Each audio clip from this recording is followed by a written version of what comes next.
I'm Lone Candle. Ugh. Forgive me as I get a little comfortable. We hear a lot of rhetoric about immigrants being good or bad. There's a lot of ways to cut this issue, but I want to take a moment to cover the impact of immigrants on American jobs and wages. Do immigrants take our jobs? Do they suppress our wages? Let's get into it. Fortunately, economists have been studying this for decades, and the theory and evidence is pointing towards some consistent conclusions. In a simple world where most things in economic life are constant, and immigration has limited effects, then immigration increases the supply of labor. If we have more workers due to immigration, then each will have less leverage in wage negotiations and wages will go down. This would mean immigration decreases wages for Americans. Fortunately, we don't live in that simple world. While there is this downward pressure, there are a lot of other effects. A major factor to consider is the extent that American workers are complementary with immigrants. If American workers do the exact same function as immigrant workers, then they will directly compete for jobs, lowering wages for Americans. If they do different jobs, then by allowing Americans to focus on their comparative advantage and to utilize cheap labor, Americans become more productive. This pushes wages up. Largely, American work functions are complementary with immigrants rather than competitive, and this makes immigration a major benefit. However, there are plenty of instances of competition. Immigrants tend to either be at the very high skill level, coming with advanced degrees, or significant technical abilities, or they are very low skilled. On the low skill level, they complement American workers in management positions, and those ready to level up to management positions. With cheaper workers, more can be hired, and this also produces more or higher management positions. However, for those Americans that are very low skilled themselves, like high school dropouts, immigrants sometimes directly compete, and as a result, these Americans will likely make less money. But even this is limited by that low-skilled Americans can focus on communication language tasks. And data shows they tend to do this while the foreign-born specialize in manual physical labor. The added competition of low-skilled immigrants provides extra incentive for low-skilled Americans to learn higher skills. Thanks to their native language abilities, they can do so in a way that would be more difficult for low-skilled immigrants. Immigration forces low-skilled Americans to specialize in their comparative advantage relative to immigrants. This allows these Americans to make more money than they otherwise would and be more productive. Also, these jobs are less dangerous, so this improves their health. The increased productivity and health is a net benefit for these Americans and the U.S. economy as a whole. On a high skill level, the immigrants tend to fill shortages for many positions. This allows other high-skilled Americans to be more productive and actually produces more high-skilled jobs as companies can do more with such foreign talent. Even though this creates competition for high-skilled Americans, the productive capabilities that the foreign talent contribute are usually a net gain for high-skilled Americans. While whether immigrants are competitive or complementary is important, a third category of workers are those in industries where, without the immigrant labor, such industries wouldn't exist in the first place. On the low skill level, we're thinking of industries that just wouldn't be profitable or competitive without cheap immigrant labor. On the high skill, it's companies that couldn't operate without the skills brought from overseas. Without immigrants, these industries would be in other countries or not exist at all. Keeping them in the U.S. provides an extra boost to the economy. For high-skill industries, this produces more high-skill jobs for Americans, and for low-skill, there may be management or communicative opportunities. For both, we have cheaper prices or the presence of goods and services that otherwise wouldn't exist. Furthermore, immigrants are key to areas like research and development in the sciences and engineering. The knowledge these immigrants develop help propel the economy forward, creating more opportunities for a variety of workers and businesses. Cheaper labor also prevents manufacturing from moving overseas, keeping any related non-immigrant jobs in the country. These jobs include those directly involved in manufacturing, but also any services needed to keep the operation going. Outside the labor market, immigrant activities provide benefits to American workers. Immigrants buy things, which creates demand for additional products and jobs. Cheap immigrant labor lowers prices, making Americans' dollars go further. It also increases profits, which can allow businesses to expand, creating more jobs. Because immigrants are relatively more mobile than natives, they are more likely to flow to areas with a shortage of workers, helping increase labor market efficiency and helping certain geographies maintain or grow their businesses. Complementary productive benefits, cheap labor, increased demand, savings from cheaper products, and less skill shortages create opportunities for profit, which increase investment.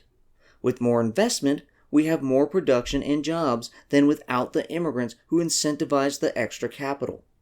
Increased immigration in the U.S. increases stock prices. This wealth can then be used to consume and invest, creating more jobs. Immigrants are also entrepreneurs, creating products and services we wouldn't otherwise have, and the jobs that go with them. Research finds that immigrants raise the country's patenting per capita, increasing productivity. One hard-to-predict benefit of immigration that may be the largest of all is having access to rare geniuses. Some individuals are so important that they create massive benefits to the country and the world. Immigration increases the chance that they are in the U.S. Having them here means the scientific and economic benefits of their breakthroughs start in the United States.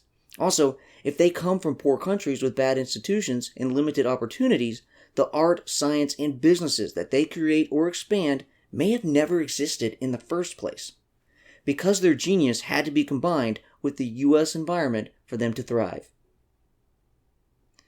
When all factors are added up, immigration is a net benefit for American workers. However, for those who directly compete with immigrants, especially low-skilled Americans, the costs may outweigh the benefits. Economists have gathered as much data as possible and crunched the numbers to find the effects of immigrants on American workers. There are multiple ways to do it, and outcomes vary depending on methods and assumptions, but they tend to point in the same direction. That is, immigration increases the wages for most Americans, with high school dropouts having their income reduced by about 0 to 5%, with some models finding the impact to be positive up to 1.7%. Previous immigrants feel the biggest hit from new immigrant competition, with previous immigrants having their wages reduced by 4 to 7%. This is because the functions recent immigrants perform are more substitutable by new immigrants compared to the functions of natives. In the long run, immigration doesn't increase native unemployment because people adjust. But in the shorter run, some people lose their jobs, and this adjustment can be painful. Some evidence suggests that new immigrants reduce the employment rate of previous immigrants, which matches the theory that the functions of new and previous immigrants match, while even low-skilled Americans play a different work function or can move into a different one. Even in higher-skilled jobs like IT, lots of immigration can suppress American wages. However, this creates higher demand for IT and increases the efficiency of non-computer science workers, which raises demand and wages for these workers. Finding ways to legalize immigrant workers who are here illegally may limit the impact on native workers. Illegal immigrants have less bargaining power and therefore put even more downward pressure on wages. Similarly, rules that limit who foreign workers can work for also limits their bargaining power and lowers wages. Another thing to remember is that birth rates in the United States are below replacement rate. Without immigration, the population would shrink, and this could cause deflation, which would be dangerous for everyone. Despite the clear conclusions that immigration is a net plus for American wages and employment, things aren't so simple. I can't factually say that immigration is good for American workers, period. Why? Because there is a value judgment on whether the net improvement is worth the increased struggle for Americans who didn't finish high school. While the average pay reduction is small, that average could work out in ways that are much more devastating for individuals. Certain people will have to change industries or relocate, and this can create great stress on those individuals and their families.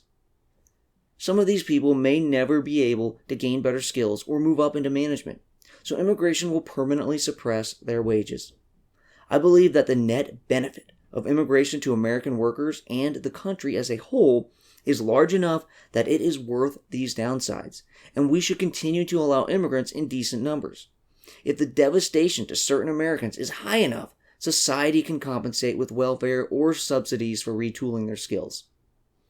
However, one result of the studies is that immigration's impact on native wages up or down is fairly small. In this piece, I'm taking a fairly narrow economic look. I'm just judging immigration's economic effects on American workers.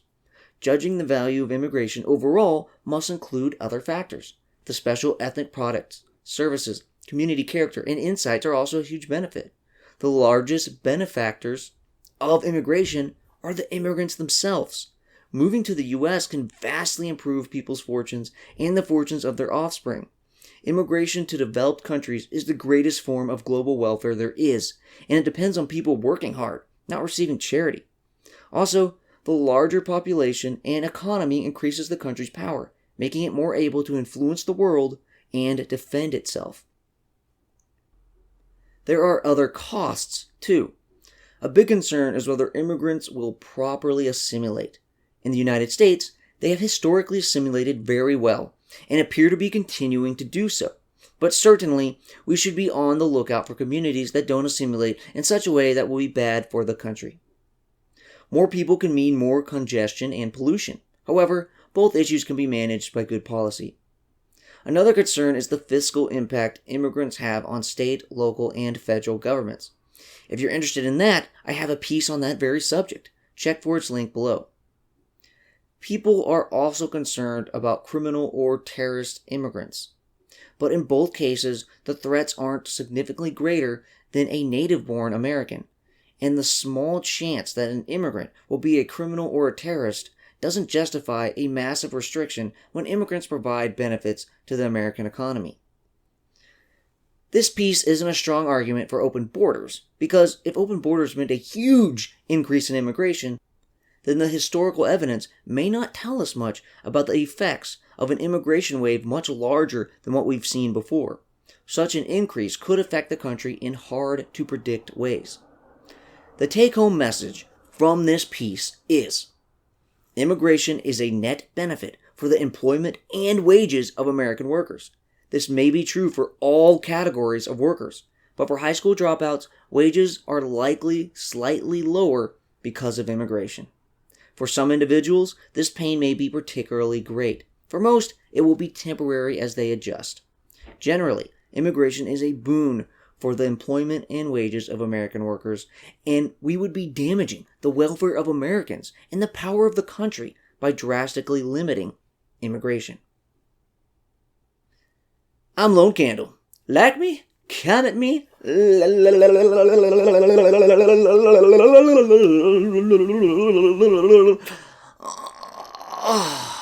Love me.